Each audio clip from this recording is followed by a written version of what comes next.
आज अंतर्राष्ट्रीय योग दिवस है और योग दिवस के दिन इसका लोकार्पण करने के पीछे भी एक बहुत बड़ा उद्देश्य है। योग के 8 अंग हैं, यम, नियम, आसन, प्राणायाम, धारणा, ध्यान, समाधि। उन सब में तीसरा अंग है आसन। आसन का अभ्यास तो हमने यहाँ किया है, लेकिन योग के बाकी जो अंग होंगे उनके बारे में जानकारी कैसे मिलेगी वो इस ग्रंथ में बहुत विस्तार से बताया गया है। धुरंधर संहिता इस ग्रंथ का नाम है।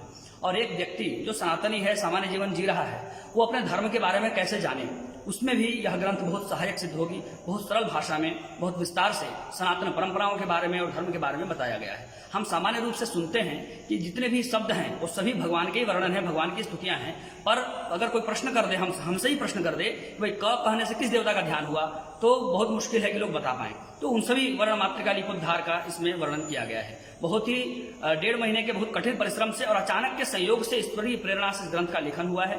इसके संपादकीय को जब आप पढ़ेंगे तो आपको सब कुछ समझ में आ जाएगा कि किस तरीके से, किस शैली में इस ग्रंथ का वर्णन, किस शैली में इस ग्रंथ का लेखन संपन्न हो पाया है। इसके अलावा इस ग्रंथ में के मुख्य जो 6 पटल है, 5वां पटल, 7वां पटल, 17वां पटल, 18वां पटल, 19वां पटल और 20वां पटल, ये 6 पटल हर जन सामान्य को पढ़ना चाहिए। यह उनकी सोच को बिल्कुल बदल कर रख देगा। और जो हम जीवन जीते हैं वो हमारी सोच पर निर्भर होता है। हमारी सोच यदि सकारात्मक है, हमारी सोच यदि सुदृढ़ है, हमारी सोच यदि बहुत अच्छी है, यौगिक सोच है, तो हमारा जीवन भी योगमयी हो सकता है, योगमय जीवन हमारा हो सकता है। उसमें यह ग्रंथ बहुत सहायक सिद्ध होगा। यह आपके सोचने की शैली को बिल्कुल बदल कर रख देता है और आप ऐसा अनुभव करने लगते हैं कि इस ग्रंथ को पढ़ने के बाद मेरा जीवन बदल गया। मैं आशा करता हूं कि आप सब लोग इस ग्रंथ को अपनाएंगे, पढ़ेंगे और मुझे पूरा विश्वास है कि एक बार अगर आपने इसको पढ़ लिया तो आप इसको जीवन भर के लिए अपना लेंगे। जय श्री नारायण।